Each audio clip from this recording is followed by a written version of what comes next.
What we're going to be doing is a live demo extrication with a partnership with McAllen ISD and McAllen Fire Dept. This allows us to show the students what actually may happen in the real world as far as motor vehicle collisions or accidents where they have to actually cut the vehicles apart. What we're going to do is we're going to put the students inside of it to actually simulate patient removal and actually backboarding and actual extrication techniques.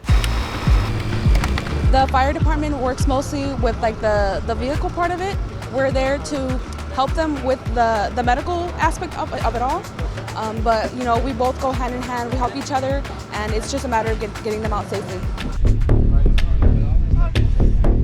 The McAllen ISD program, it really helped me because I got to experience things and see things that many people haven't. I was nervous because it's like you're trying to help someone else that you don't know. So you kind of have to be careful and to make them comfortable in that situation.